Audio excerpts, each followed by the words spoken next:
Assalomu alaykum.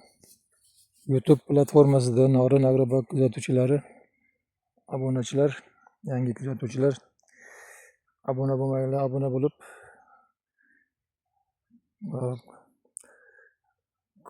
obzorlarimiz manfaatli bo'lsa sizlardan like tugmasini bosish esdan chiqmasin. Bizni kanalimiz rivoji uchun, tarqalishi uchun xizmat qiladi.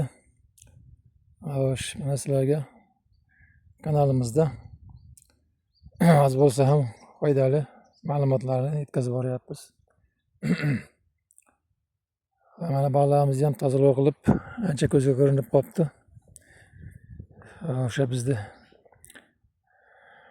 ichki pachkalarimizni yagona qilish usulimizni ko'rsatuvdik. Shundan keyin oraliqlarda kultivasiya, tozalov,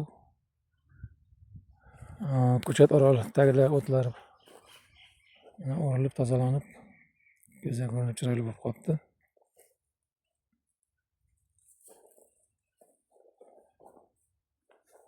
Mana ichki shoxlar yagona qilganimizdan keyin shoxlarimiz qanchalik baquvvat bo'lib, sho'malaylanib, optoyib, mana shu ko'rinishda.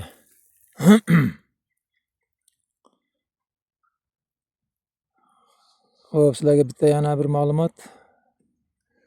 Hozir yana kez kelganda tahlillik. May oyiga o'tib 15-20 oy oxirigalarga borib yashil kesish qilamiz. Shungacha shu ko'chatlarimizni atrofidagi shoxlarni tenglatib olishimiz kerak. Kesish uchun mana pastki shoxlarimiz shularga tenglashib olishi uchun mana shu tomonlar mana balat tomonlarni uchini chirpib qo'yishimiz kerak. 2 haftaga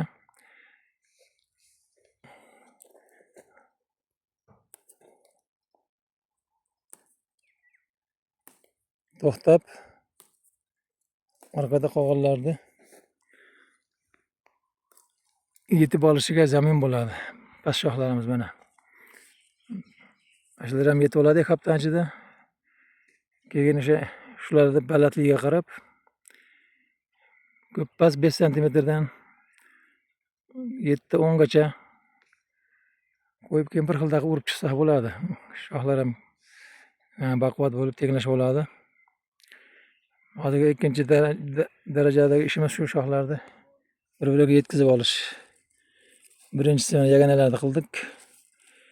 Atrofdagi shoxlarni liderga tarbiya qilish maqsadida. Endi bular tenglashib olsa, may oyiga o'tib yashil kesish birinchi qo'shimcha shoxlar chiqarish uchun, shoxlatish uchun shulardan shoxlaydi har bitta shoximiz. Shunga e'tibor beringlar. Mana bu yerda mana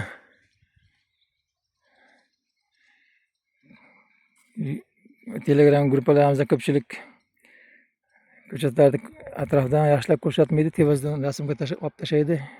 Nimaligini ko'rib bo'lmaydi. Mana shunday aylantirib ko'rib, tepadan mana tepasidan qaraganda qaysi past, qaysi baland ajratib bo'lmaydi mana. O'tirib oladigan bo'lsak, mana pastlari, balandlarini chirpib qo'yamiz. Mana shular rivojlanib yetib oladi. Balandlariga.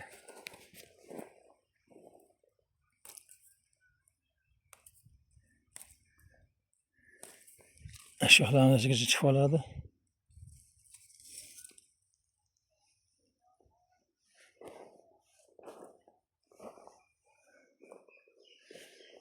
Bu mana bo'shligimiz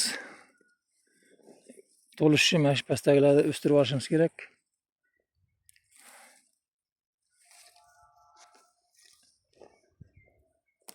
Tomon sal to'xtab turadi o'sishga.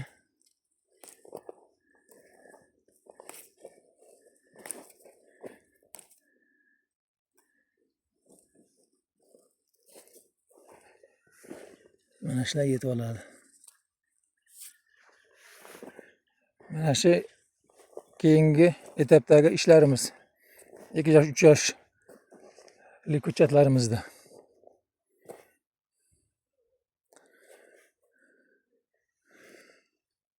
Ularda chirpibmizmi? Chirpibmiz.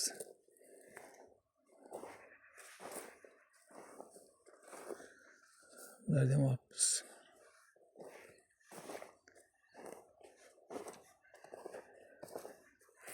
Xo'p, ularni endi sug'orish kerak. Orqaga qoldirib, tez kunlarda darrov. Mana shu yerda ham mana shoxlarimiz o'sish kerak. Tenglashib olish kerak. Ichki shoxlarda yana oshchasini yana o'sha may oyida obrazka qilganimizda olamiz. Bu yerda bor ekan. Zichligi yana o'sgan sari ko'rinaveradi. Ko'chatlarimiz.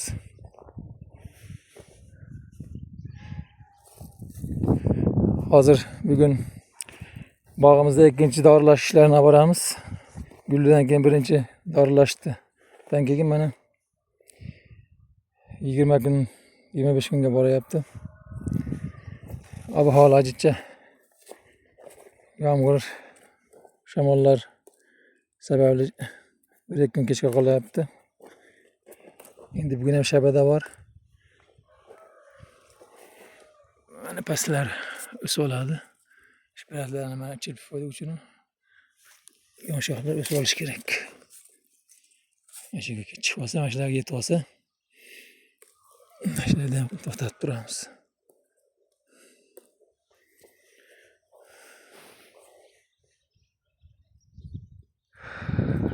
Sizlarga yetkazmoqchi bo'lgan ma'lumotlar shu endi.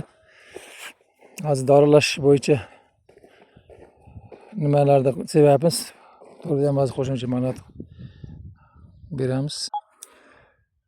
Do'stlar, kecha Marchantal muhokama Telegram chatida savol qo'yuvdik shu shaftollarda. Mana shunaqa yorilish kasalligi bor ekan mana bizda ham. Savol tushdi shu bo'yicha. Bu tabiiy bir nima ekan bo'lmasa, mana hammada o'sha bir kishi demas ekan. Yorilish. Nimadan ekan deb savol tashlavdi bir kishi, shunga muhokama tashlavdik. Kimdir selitran ko'p solgansiz bo'lishingiz kerak azotni dedi. Bunday shoxlarga, ko'chatlarga azot ta'sir emas, tabiatdan jo'xligi orqali ekan demak mana. Yorilish kasalliklari.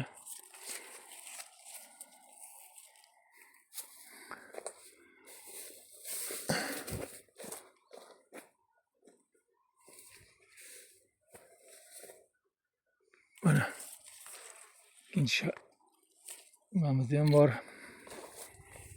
Yorilish mana.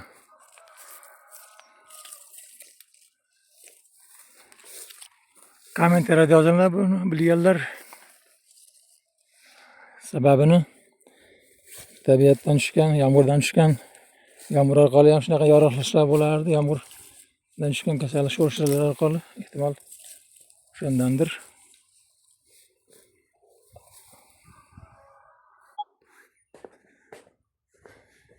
Xo'p do'stlar, ikkinchi dorimizga nima sepyapmiz?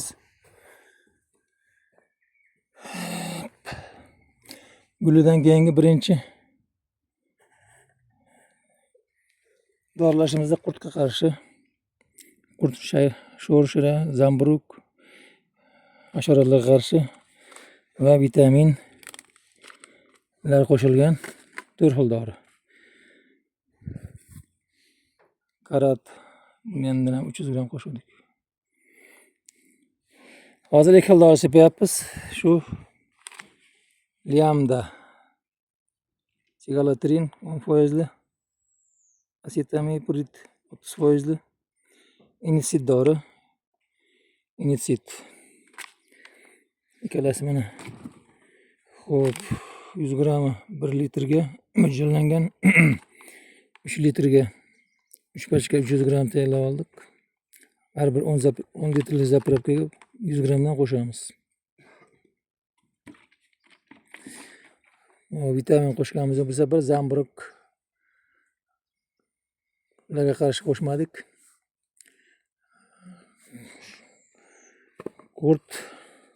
Qurtqumska shu hasharotlarga qarshi faqat, chunki holatiga qarab qo'shamiz. Baralarimiz yaxshi, zamburug'lar bemani yo'q bog'imizda.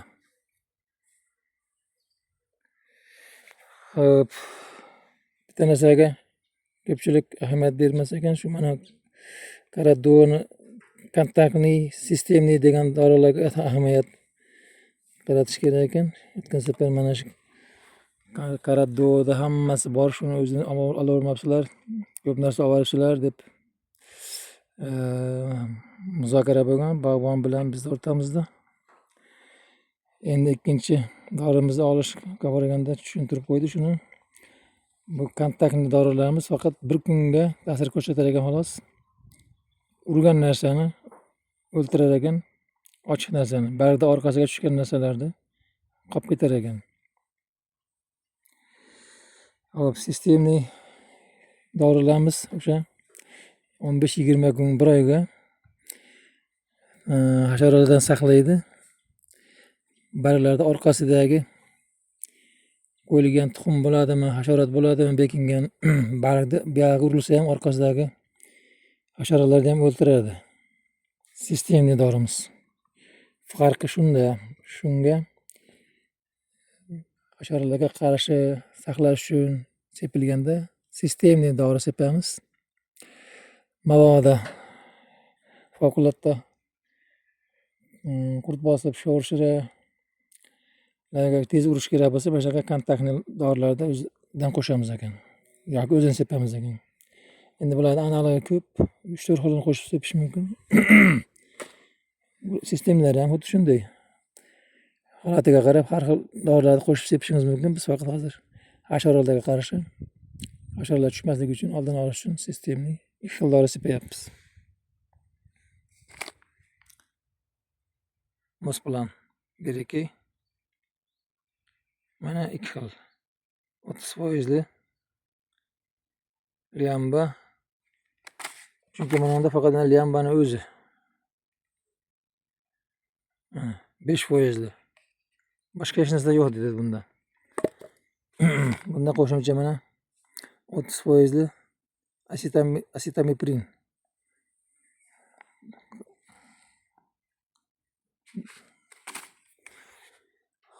Xo'p, kuzatuvchilar, bizni kuzatish uchun sizlar obuna bo'linglar. Yangilar, eskilar ham ko'p obuna bo'lmay ko'rishyapti. Kanalimizda obunachilar juda kam. Bizning harakatlarimiz zoya ketyapti. Kanalimiz rivoji past. Sizlarga foydali, oz bo'lsa ham foydali ma'lumotlarni berganimiz evaziga like, obuna bo'lib ko'rsalaring biz uchun manfaatli bo'ladi do'stlar. Bugungi mavzumiz shu. Omon bo'linglar, keyingi mavzulargacha.